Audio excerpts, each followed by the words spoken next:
Good morning. Good morning. Good morning. Morning. Okay, I want to start off as normal, or as normal for this week, I suppose, with just hearing a little bit about what you learned yesterday at Mega Camp. We can get into the spend a little bit extra time today if you'd like. You know, allowing everyone to share what they're learning, and for those that are not at Mega Camp, get your notepad ready. There were some incredible lines yesterday, some incredible topics. So who wants to start?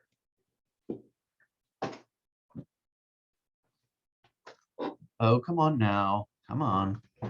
What did everyone learn? One thing I learned from the leverage lessons learned to systemize your success. Yeah. Systematize. I guess one of the things that they mentioned, the number one leveraging tool one of the ladies had was when she said time blocking. She took her calendar and used 3 different colors. And the first color was things that only she could do. And the second color was things that made her potential money. And the third thing was things that she could delegate to someone else. And I thought that was a good idea. Yeah, we used to do that exercise in bold. Let's actually spend a moment on that. Okay. So one question that I like to ask people, particularly dual career people, is if I were to follow you around all day, would I know that you're a real estate agent? Right? Would it be obvious that you're a real estate agent based on the phone calls you make or the places you go or kind of what you're wearing and these kind of things, right? So it's a very similar idea. How do you spend your time? So to give a little bit more detail to what Ashley said is there, you can split up your time into 3 different compartments, I suppose, right? One is things like Ashley said that only you can do, right? So the way I see that is that's like family stuff, really. That's like non-real estate stuff. Like you can't like outsource having dinner with your family, right? You just got to, that's your job, right? You can't outsource going to church. You can't outsource like going to the PTA meeting. Like that's what you do, right? The next thing is to identify the things that make you money, right? And generally speaking, by the way, those are 5 things when it comes to real estate: lead generation, lead follow-up, going on appointments, negotiating contracts, and practicing and role play. Okay. Virtually everything else you may do, but understand that when you do it, you're actually not a realtor. You're the realtor's assistant. And you've just taken a probably 300% price cut or income cut. Okay. Because a great realtor, probably $300-400 an hour. A great assistant, $20 an hour. Make sense? Okay. And then the final thing was things that you can delegate. So if you've been spending 3 hours on social media a day, and you're not getting great results, you probably need a different strategy, right? That's a lot of time to be spending on Facebook to not get some results from it, right? I was speaking with somebody the other day, like you could spend 10 minutes on Facebook scanning to see if there's anything critical with anyone you know, putting a message out there, and then responding to any direct messages or chats or whatever, and get off, right? This shouldn't be an all-day endeavor. So I love that. What did you learn from that, Ashley? What are you planning on adopting any of those ideas? Yeah, I think it's a good idea. I can't at this point, I mean, I guess I could do like a church world group or something like that, but I don't have an admin. Good for you. We have a partnership now. Remember, we have a partnership with Piedmont Closing Company. There was some information that was emailed out to all of the productivity coaching clients. Mm-hmm. And we now have a pretty big discount actually off of all of those services. So it's, you know, some marketing pieces, some contract to close, some buyer contract to close, listing input, all that kind of stuff. So if you don't have that, I'll post the the package a little bit later this morning. And you can reach out to Andrew.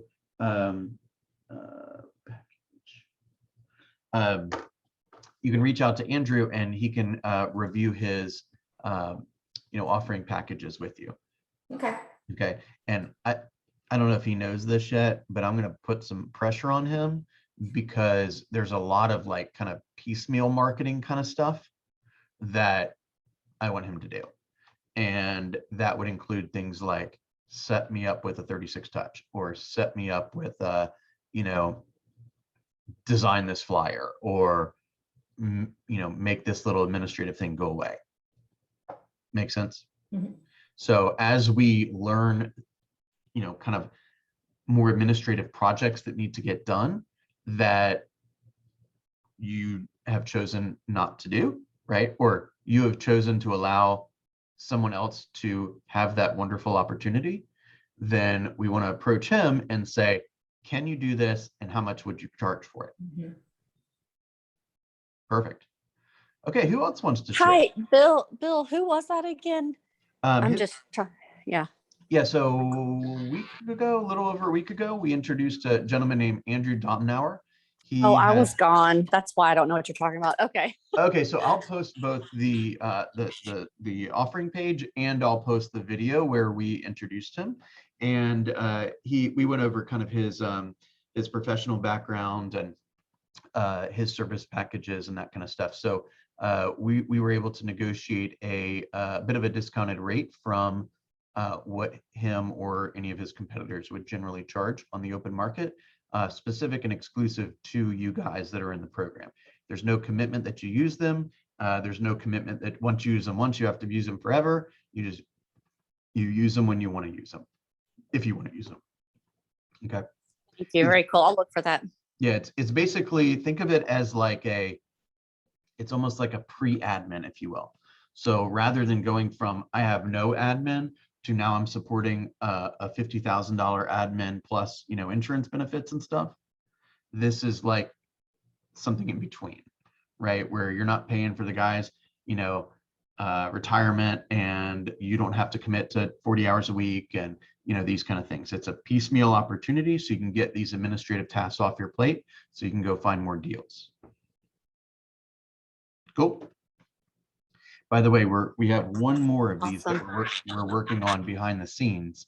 And by the way, we would be open to any other introductions. If you have, let's say, some of the stuff can get a little tricky. Like I would be a little apprehensive to start to wheel and deal with like home inspectors, just because I don't want people to think that like we're steering them towards a certain home inspector. But we are working on a little bit of a discounted rate with a photographer. So hopefully that's somebody that we can add to the fold as well. Okay. Okay, who else wants to share something that they learned? Yesterday had a lot of good stuff, particularly around wealth building. What did you guys learn yesterday? I got a good one that I could probably spend all 30 minutes on. You guys want to hear it? If you don't want to be average, don't be average. Right. I love that one. Right. I heard the line like, you can be good at anything you want to be good at. Yeah. Right. Let's say like, if you want to be a world-class swimmer, do you think Michael Phelps knew how to swim the first time he hopped in the pool? No, he decided this is something I want to get great at. And he got great at it. Recording in progress. Does that make sense?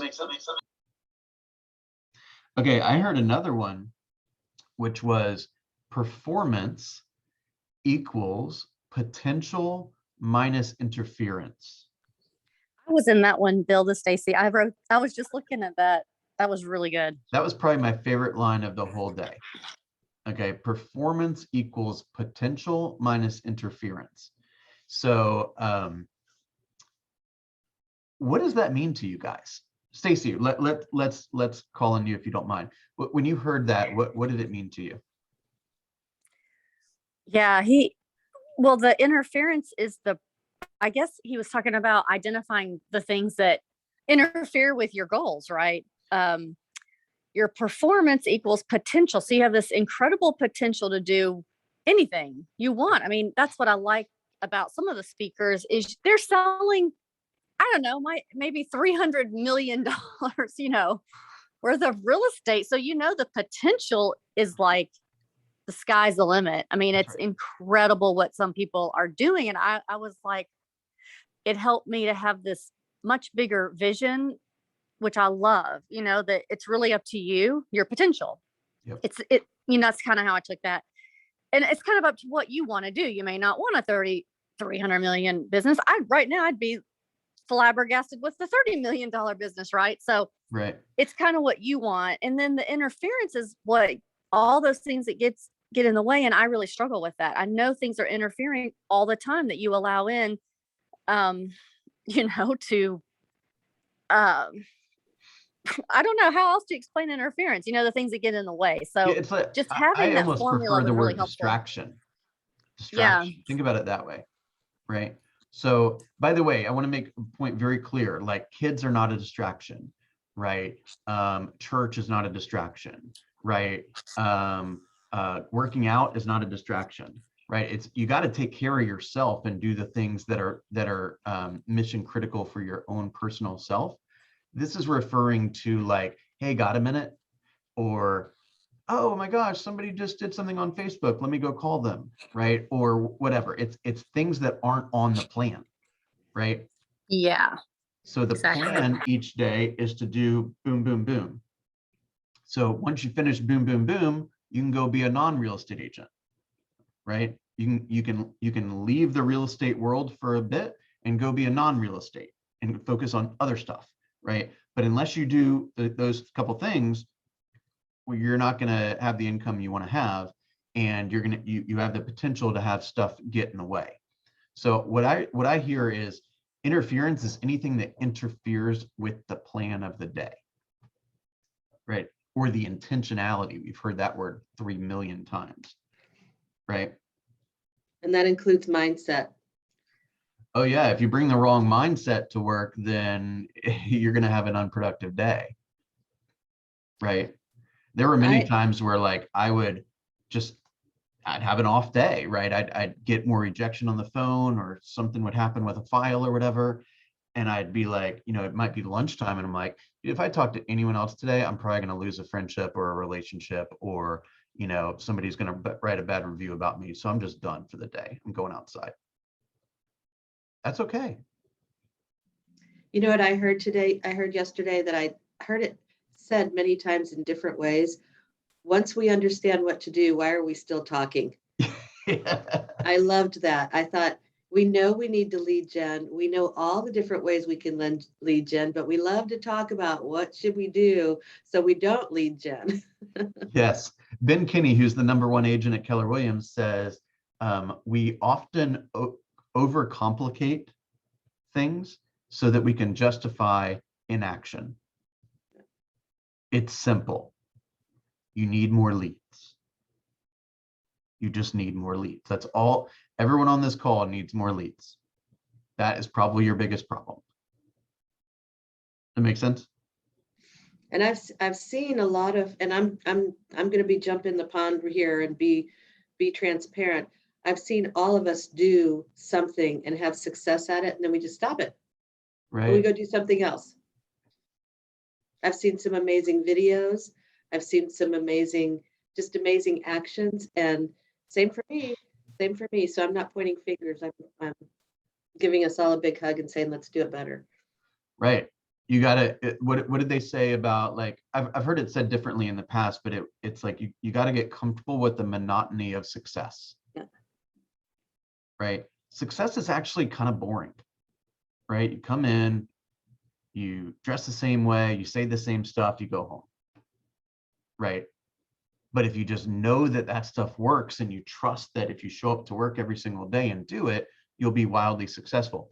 I mean, guys, did you hear yesterday? There's people that have 55 locations, 110 locations, right? Their real estate business is operating in 100 different market centers. They have 500-600 agents on their team, right? it's kind of like, you know, when you drive, when you're driving on the highway or whatever, and you see the truck that's like, you know, Atlantic seafood or something, and it's like Mobile, New Orleans, Jacksonville, Atlanta, Orlando, you know, whatever, right? These are all the cities that business operates in, right? We have the potential for that too. If you're running a great organization in Atlanta, who's to say you can't also help people with that organizational structure in Athens or Chattanooga or Birmingham or Memphis or whatever, right? It occurs to me that it's a lot like when I was a flight attendant, except that the rewards are more immediate. But the job itself is, I mean, really, you pray that you never have to do what you're trained for, which is to evacuate a plane and save lives. You pray that. So really what you do every day is you set up the cart, you run down the aisle. We did used to serve food, you serve food, but you do all that monotonous, boring, absolutely mind-numbing activities in order to go to Paris or Italy or Ireland. And so in our job, our rewards are a little bit longer to come, but they're bigger than that. I mean, you could some of these people could fly their own jet to Italy. Yeah, I mean, Ashley, you probably don't mind me saying this, like Ashley got a client, a new buyer since the last time we talked a week ago. She got a new buyer and already put him into a what did you say, $1.3 million purchase that's now under contract. I mean, my gosh, there's some paychecks we get and we're like, how is this even possible? Yeah. Right? I mean, this business just has so much potential. I love that example, Candace. It's like you go through the sometimes boring, oftentimes boring activities so that you can get the outcome that you're looking for. However, remember that, like, I would be willing to bet you that every single flight you took, there was somebody on that flight that had never been on an airplane before, right? And they didn't have that experience and they never saw how it all worked. And they, like, my son's never been on an airplane before.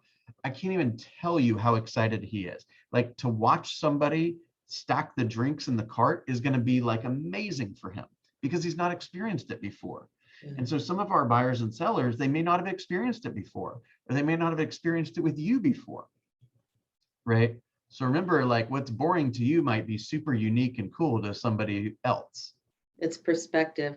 And I will say it's similar to our jobs. Along the way, you get to meet some incredible people and have some conversations you would never have because of putting yourself out there. Yeah. Okay. Anyone else have a thought from this week? I like the favorite line that I took away from yesterday was, until you get past what you don't love, then you don't get to where you love. Thank you. Tell us what that means to you. You just have to get over what you don't like doing and just do it, and then you'll get to a better place. That's how I took it. Yeah. I mean, what I've seen over and over again is that you might have to do it. It doesn't even have to be something you don't love, right? How many people are generating leads by living life, right? Gary said yesterday, like, look, if you want to lead generate by playing golf, then at least play with 3 strangers every day, right? So you don't I necessarily. literally said to my husband the other day, I wish I had the money to play golf every single day because that's how I would lead Jen. Yeah. Well, go and ask the clerk at the golf place, said, hey, this is what I'm looking for. I want access to your greens every single day. What will it take to get me that for free or for $100 a month or whatever? Do you think anyone's ever asked him that? Probably not. Yeah. If I ran the golf course and somebody had the nerve to ask me that, I'd probably just give it to them flat out and be like, no one's ever asked me that. I appreciate your courage. Now you get free access. Yeah. Right? Ask for what you want, y'all. I mean, what if they laugh at you? Who cares? What did I hear somebody say yesterday? She bartered with a CPA. Did y'all hear that? She bartered with the CPA because I guess they were in a place where they didn't have a lot of money. So she bartered with the CPA to do their taxes. I can't remember who it was. Does anybody remember that? I mean, my wife, y'all know, is a professional photographer, and she's friendly with this woman who is a like a muralist and an interior designer. And so for years we've been bartering services. So she'll take a photo of this woman's family, and she'll come over and she'll, you know, do a mural for our kids or something like that. Like for years we've been doing that. I'm not suggesting, by the way, you barter a commission check, right? But you know, usually people are willing to help one another out, right? Fabiola, tell me more about that phrase to you. I want to make sure we don't just gloss over that. How do you plan on making sure that you don't forget that? How do you plan on sprinkling that into your business or your daily life? I think, and like for me, I haven't made any phone calls. I'd be totally upfront. I don't like, I haven't tried cold calling, but I was like, it doesn't sound like something that I will enjoy. So I go about the other way. And that's why I've been trying to host open houses and get leads that way. Yeah. Kind of like segue and pivot to something else to lead gen. I think that's how I'm taking it as like, well, I could accomplish, I would say same goal, but like a similar goal, end goal, by getting people, right? Like that's the end goal. It's by so interesting. I was just saying, it's so interesting. Like, do you want to call a stranger where they don't know who you are, they don't see you, or they, you know, you have no future relationship if the phone call doesn't go well? Or do you want to sit in an empty house and actually meet the stranger face to face when they walk in? Like your perspective can change just at any time. I respect that, though. If you don't want to do cold calls, and you can go do something else. What I would ask you, though, is, you know, somebody came to me a few months ago and said, well, I don't want to do cold calling. And I said, okay, what do you want to do? Right. Or are your current activities currently creating enough business and enough appointments for you to hit your goals? And if they are, I wouldn't want to cold call either. But if they're not, we need to explore another strategy. Yes. Right. It's funny because I'm just like Fabiola. I can call all day, but if I don't get an answer or I just keep getting no's, it's almost deflating and you don't want to do it. So I had to pivot. And so instead, I'm always up for open houses. Why? You get them in front of me, I'll get them to talk to me. Yeah. I'll door knock because if they answer the door, they're gonna talk to me and I could change their perspective. I could see how my mindset gets to the point where I know I have to lead gen. That's the only way to be successful. Like Fabiola said, we do it up front. We grit, we bite the bullet. But guess what? As our business grows, we can do less and less of it, or not necessarily less and less of it. More will come organically to us. And it's almost as if our mindset changes because we're still lead genning, but it's not that quote unquote cold call, the cold door knock. It's not that. It's more organic, the relationship, the rapport's built, so it feels more comfortable to us. So, I mean, I completely get where she's coming from because I myself yesterday, instead of, I told you, Bill, I made like 100, 200 calls, not one voicemail returned, not one yes. So what did I do? I went door knocking yesterday. I was looking at investment properties for us. So I just door knocked the neighborhood. Hey, I'm looking to buy this house, but how long you been here? Blah, blah, blah, blah, blah. And it was so much easier to get potential leads. And I was able to pick up 3 numbers yesterday where in that 2 hours, opposed to where it took me, 4 hours to do those calls and I got 0. Yeah. Well, I just a enjoy piece the of door knocking advice. too. Yeah. Yeah, we're like, Nobody ever okay. returns phone calls. So unless you leave a very compelling message. So let me give you 2 examples. Hey, this is Bill Linkwald with Keller Williams in Roswell, and I came across your property and I just had a couple of questions about this and this and this, and I saw that the home came off the market. So could you give me a call back? I'd love to have a conversation with you. That is never getting responded to. Hey, this is Bill Linkwald with Keller Williams. I have a really important question about your property. Call me right away, 678-361-6083. They're like, oh my gosh, something wrong? And then they call back. So don't give your whole presentation on the voicemail. just create some curiosity and move on to the next one, right? And I also want to say, Chris, I'm very impressed that you had something that could have taken you down for the day and you could have just said, that didn't work.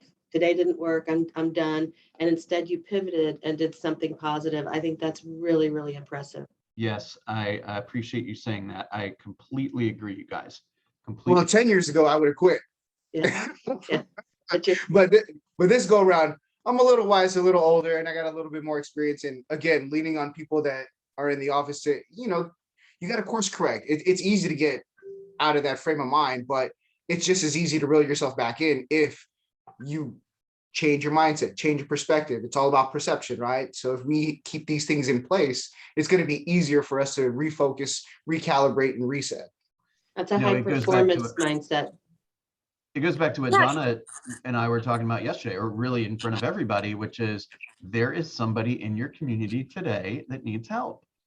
And if you just haven't found them while you made the first round of calls, then it doesn't mean they still don't need help. It just means you got to keep trying, right? You just got to get in front of more people so you can determine who that person is for the day, or several people are for the day.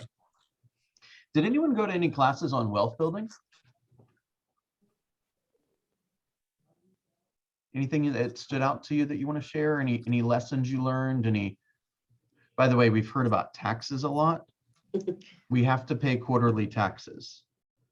Okay, when you get a paycheck from Keller Williams, the taxes have not been taken out of that, right? So I'm not a CPA, but I will tell you two specific things. Number one is you need to record every dollar that you spend that is in the name, so to speak, of business, right? If it is an expense that you made while in the process of doing business, most likely it is deductible. There's limits there, but you need to be keeping track of that stuff.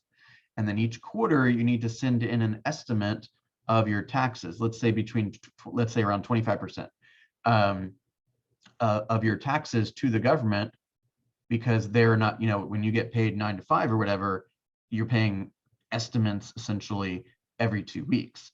In real estate, you just need to pay them every quarter, but you do not pay them a year and a half later when you file your taxes, okay? Anyone else hear anything on any of the passive income stuff or wealth building stuff they'd like to share?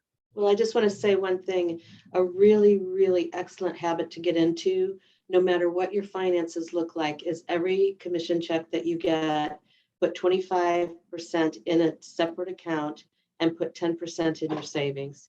And I can't say this enough. There will always, it's about having an investor mindset instead of a consumer mindset. There's always going to be a way to spend every single penny of every single commission. But if you don't take care of your savings and you don't take care of your taxes, you might end up like Dan Grebe was talking about, where he had lost everything and had to start all over. So that's just the that best is habit one of to the get most into. impressive guys I have ever met. I've spent a Yeah. little time with him. He is phenomenal. He didn't share all the details of his story, which is pretty remarkable. But one of the things that I heard over and over again is calculating your net worth. Has anyone ever done that? Yes. Pam, you don't have to tell me your net worth, obviously, but what does that do? What did that do for you? How did that change the way you approach your work and your vision for the future? Walk us through that. Well, I guess I grew up with a father who was a home builder, and he went through tough times as I was growing up. And some of it was similar to what has happened here, lately, where the price of lumber, like he would quote somebody a price on a house and the price of lumber skyrocketed and he lost money. And, you can't do that very often. And so he went through really tough times, and I just was, determined. I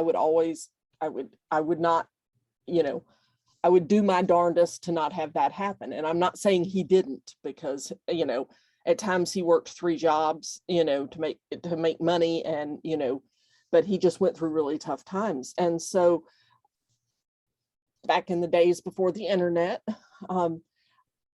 my husband and I got a subscription to Money Magazine and started reading about investing and stuff from there. And, just, we always, like, when 401ks first came out, I started putting money in a 401k. And, a lot of you on this call are much, much younger than I am. And, I will just tell you, one of my 401ks, I left a company, I rolled the money over into a 401k, I put my 401k into one at a brokerage firm. I've never added another dime to it. That was $6,600 in 1987. It has seen ups and downs. Would anybody want to hazard a guess as to what it's worth today? So 6,600 in 1987. Yes, 2 months before the stock market crash of 87. Okay, so that's probably worth around maybe 250,000. No, $435,000 now today. Wow. That's the power of compounding interest and, just starting early. It's my single largest asset. And so I have watched, I have kept, my husband and I use an app called Wealthfront that will pull in all of our assets together so we can look at them, because he has some 401ks and, from him and, different things. So, we can look at them periodically and see how things are going. And one thing I like about Wealthfront is as we get closer to retirement, we can also see things like how, if we pay cash for, if we buy a car and pay cash for it, how's that going to impact our, retirement? Are we still going to have enough of what we want for retirement and that kind of stuff? Yep. But yes, so if you don't pay attention to it, it won't grow. You won't be intentional about it. I can think of a couple other things that are kind of like that. Yeah, I know. Wonder what those might be. If you don't pay attention to it, it won't grow. Yeah. So sounds like a familiar concept. Yeah, I think that's I've just periodically, back in the days before the internet, and when I had to, pull out paper and pencil and write down what things were worth. We would do that periodically, and we would look at, where are we financially, and, like many people have done, we've, overdone it with credit cards and that sort of thing. But now, we just, we live within our means. Mhm. And, the biggest thing for young people to understand is try not to have lifestyle creep. What's that mean? That means as you start making more money, you start having higher expenses. Okay. You decide, oh, I make this much, I deserve this nice car. I deserve this bigger house. That sort of thing. We're pretty simple. I'll say I buy used cars. We buy used cars, and we we drive them for years. The car I have now, I didn't drive the previous vehicle for years because we had a couple of things change and decided we wanted a larger vehicle. But typically I would, but the car before that I had driven for 12 years. Yeah. That gives you, if you're not putting the money in a car payment every month, you have that money to put someplace else. Right. And that can go into an investment account where you can start buying investment properties and have passive income. And I once developed a strategy for someone when I was in financial services, and it was buying investment properties, 1031 tax-free, exchanging them into apartments or storage facilities, and that money then is that if she kept it, it would be tax-free for the rest of her life. Yeah, I'll be honest. I have been in KW trainings for 10 years, and calculate your net worth, calculate your net worth, calculate your net worth. For years, I avoided it. I heard it, didn't do it, heard it, didn't do it. And I finally went to a session maybe 2 years ago at Family Reunion, and I sat in a net worth class, and I did it while I was in the room. And my net worth was probably 3 times what I thought it was, right? And now that I know what it is, I can make more strategic decisions on things like, do I lease a car? Do I buy a car? Can I go on this vacation? What's my passive income status right now, right? Do I have enough money coming in passively to live the lifestyle that I seek? As soon as that's the case, you don't need to work anymore, right? But if you've got no passive income right now and you've got no other plan, you may be selling houses till your last day on earth. Does that make sense? Exactly. And, everybody has to do what kind of, whatever kind of passive income and investments that they're comfortable with. Just learn about them, know about them. And, I just strongly urge all of you, especially as you're starting out, know your expenses, see where you can cut expenses. You don't have to, it always amazed me when, I haven't done many rentals in a while, but I helped Bill with a lot of his rentals when I first started out. And, a lot of those landlords have now, sold the places because they're worth more, and they were being a landlord because, not because they wanted investment property, but because they couldn't get rid of the property. Right. The numbers didn't work. So, I helped a lot of people, and it always stunned me at the people that were driving up to rent a house in, brand spanking new cars and Lexuses and things like that. And I'm just like, oh gosh. But they had poor credit, they had no cash, right? Yes. And just a side note on that, Pam helped somebody lease a home. I think I did it once, and I think you've done it twice, probably over the last 10 or 11 years. And she's finally going to sell now. So like these, if you build lifelong relationships, you'll get paid over the lifetime. Right. And when she and I first started talking, when she emailed me and we kind of started talking, she said, hey, my tenant's leaving, and I'm trying to decide if I want to buy or sell. So we started chatting, and I asked her questions like, well, what would you do with this money if you were to sell? Do you have something else you want to do with it? How are you making money off this rental? Right. And she was really breaking even. And I'm like, look, this is, this market's high. This is kind of, and we just started chatting, and she's like, okay, now that we've talked, I think I really do want to sell. I don't want to have to deal with it anymore. Right. And it doesn't, she is also out of the area. Yes. And travels a lot. So I can't believe, I was just thinking, like, I think the first time we rented that place is like $1,000 a month. Now it's probably $1,800 a month. Right. Yeah. That's about what she could get for it now. Crazy. Yeah. Okay. So anyone else want to share any, thank you so much, Pam, for kind of giving us some guidance, some of the lessons that you've learned. That's really valuable. One thing, I don't know if it's done intentionally or not, but I got an economics degree from pretty good school, and I still never learned in school really about money, right? No one really taught me about investing and taxes and life insurance and balancing a checkbook and all these kind of things, right? We have to do it ourselves. We have to go and spend some time learning about money so that we can have more of it and we can make better decisions. And remember, money is good if you do good things with it, and it's bad if you do bad things with it.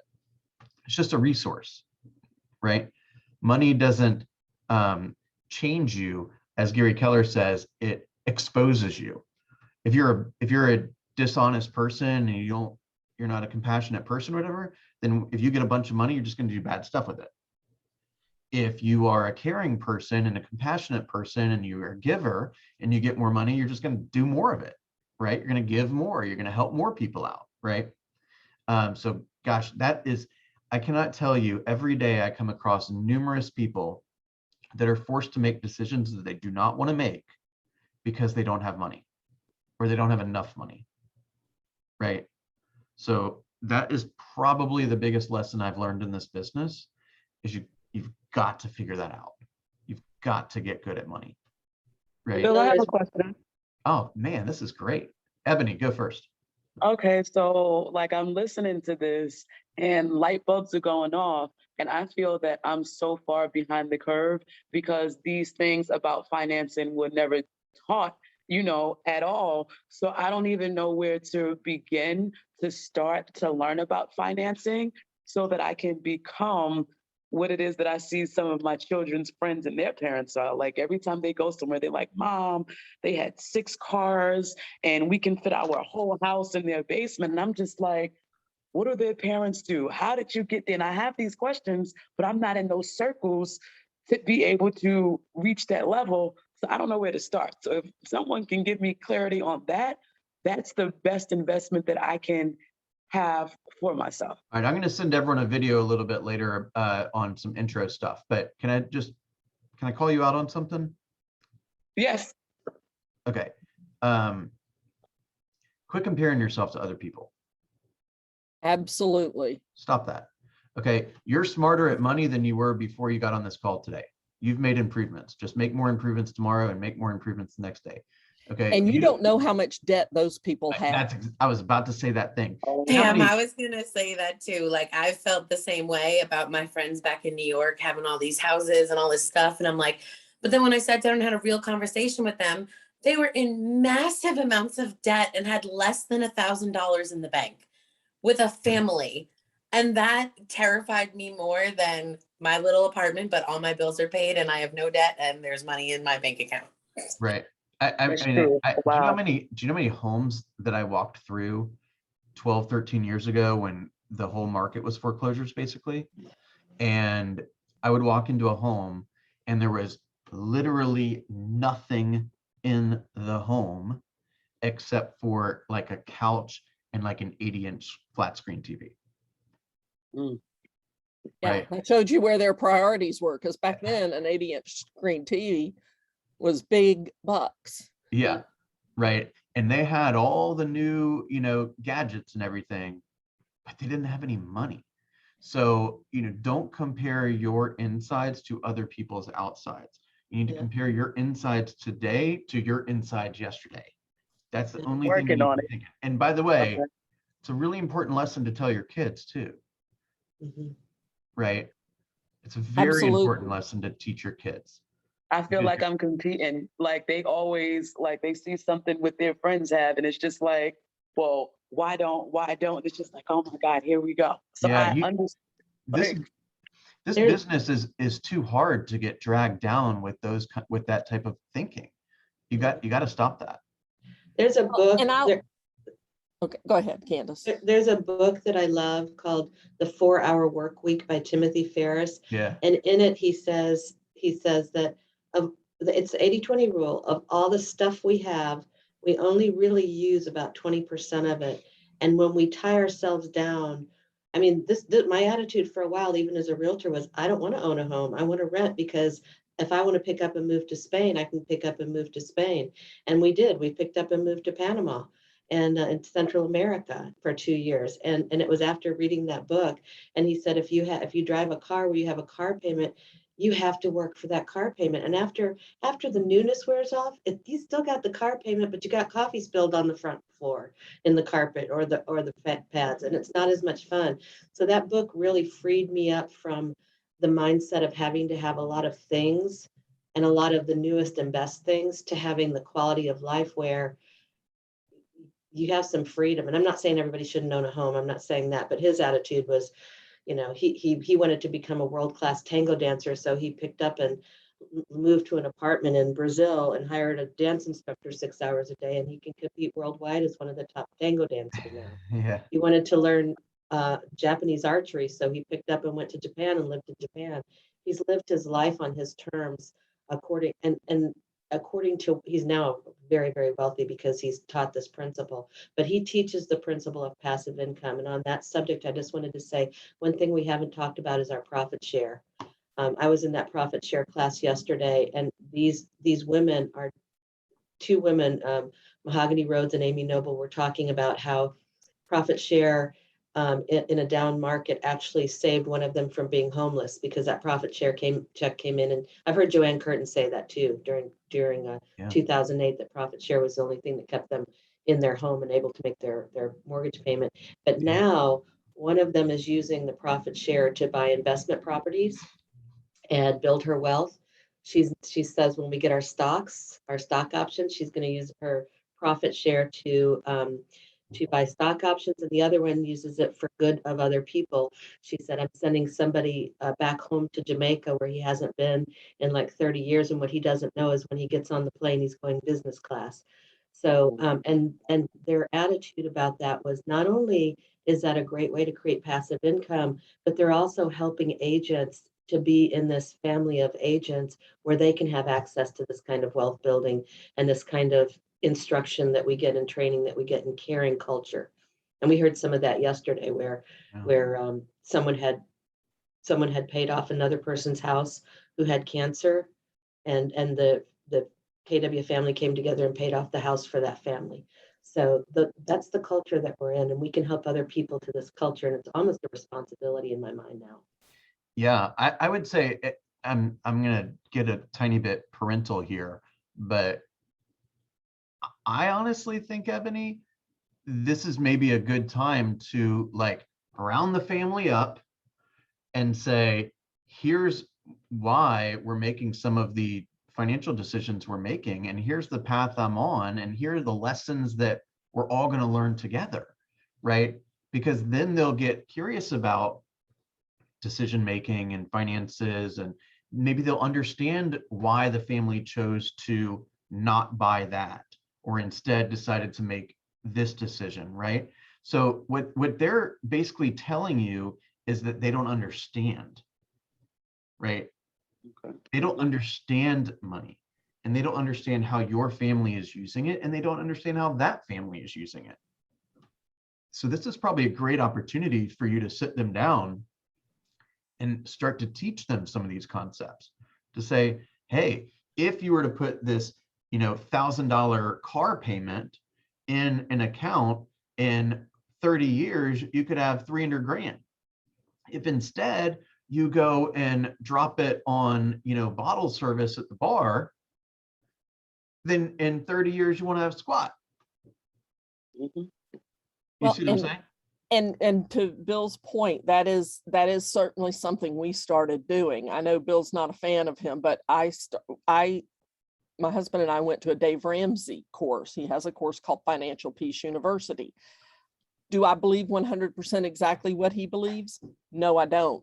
But it is a very good basic course for teaching you about finances, about investments, and how to communicate with, your spouse if you have one, because a lot of times, there's that saying, opposites attract. Well, to me, it's not opposites attract so much as, we look for someone I think a lot of times in our spouse or our significant other who has qualities we wish we had, so, it teaches us how to value. It taught me how to value the other, things that my husband brought to the table. But when we went to the class, our kids were about, I want to say about 11 and 10 or so, 10, 11, that age group, 9, 10, 11. Anyway, so we sat them down and we talked to them about this. And it's like, we want to become more intentional in how we're spending our money.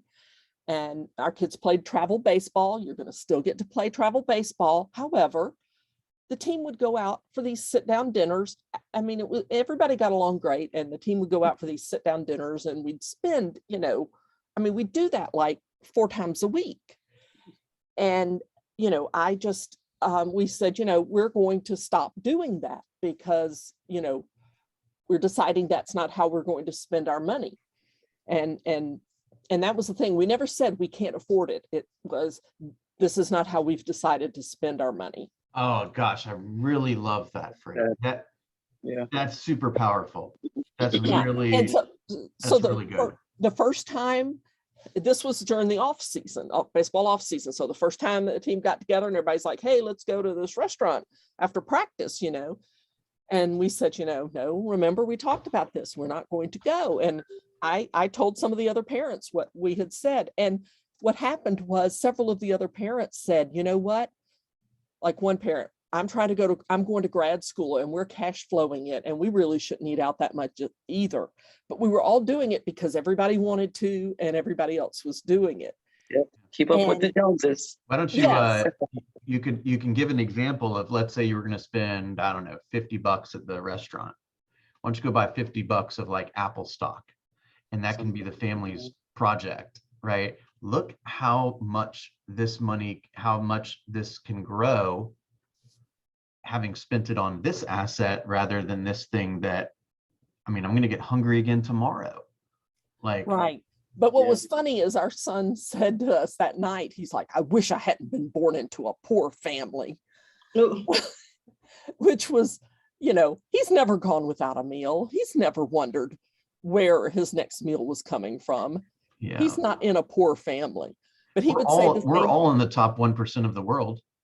Exactly. You know the average daily income of people in the whole world? It's like 60 cents or something. Oh, damn. It's nothing. Like, Right. But we get surrounded by people who are spend, let's go do this. And you do that lifestyle creep. And back to what you said, Ebony, when my kids would say, you know, I remember my son coming home from a friend's house, Mom, they have 7 televisions. When can I have a TV in my room? And he was in 2nd grade. And at the time we had 1 TV in our house. And I said, you can have a TV in your room when you have your own apartment and you're paying for it. I like it. You know? yeah, for real. And he just always thought we were just the poorest people and we just were poor compared to all his friends. And it's because we live in an area with so much excess. Mm-hmm. Yeah, it goes back to really understanding what you want, right? Did you guys see, I know this has been floating around a little bit this week. Did you guys see the story of the Mexican fisherman? Y'all see Is that? it on? Forget it. I think I.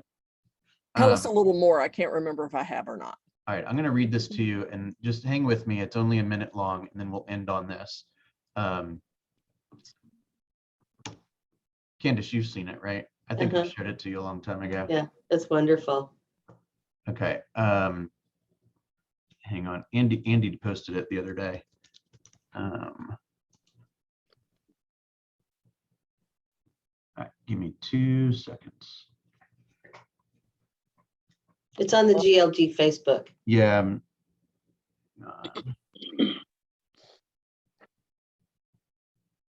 Okay. A boat docked in a tiny fishing village. A tourist complimented the local fishermen on the quality of their fish and asked how long it took to catch them. Not very long, they answered in unison. Well, why didn't you stay out longer and catch more? The fishermen explained that their small catches were sufficient to meet their needs and those of their family. But what do you do with the rest of your time? Well, we sleep late, we fish a little, we play with our children, we take siestas with our wives. In the evenings, we go into the village to see our friends, have a few drinks, play the guitar, and sing a few songs. We have a full life. The tourist interrupted. Well, I have an MBA from Harvard, and I can help you. You should start by fishing longer every day. Then you can sell the extra fish you catch, and with the extra revenue, you can buy a bigger boat. And after that, with the extra money, the larger boat will, with the extra money that the larger boat will bring, you can buy a second boat and then a third boat, and you can have an entire fleet of boats. So instead of selling your fish to a middleman, you can then negotiate directly with the processing plants and maybe even open your own plant. Then you can leave this little village and move to Mexico City, Los Angeles, or even New York City. From there, you can direct your new huge enterprise. Well, how long will all that take? 20, perhaps 25 years, replied the tourist. And after that? Well, afterwards, my friend, that's when it gets really interesting, answered the tourist, laughing. When your business gets really big, you can start buying and selling stocks and make millions. Millions? Really? And after that? Asked the fisherman. After that, you'll be able to retire, live in a teeny village near the coast, sleep late, play with your children, catch a few fish, take a siesta with your wife, and spend the evenings drinking and enjoying your friends. Well, with all due respect, sir, that's exactly what we're doing right now. So what's the point of wasting 25 years? Asked the fisherman, right? And the moral of the story is, know where you're going in life. You may actually already be there. Does that make sense? I absolutely love it. Thank you. Thank you for sharing. Yeah. I mean, that's powerful, right? Sometimes we just forget that, like, what we're doing all this stuff for. You know, by the way, as a side note to this, one of the themes that I keep hearing at MegaCamp is the bigger the business that you build, the instinctual thought is, oh, you have a big business, you must do a lot of stuff, right? You must be super busy. You must not have any time for your family. It's actually the opposite. The more talented people you bring into your world, the more freedom you get. Make sense?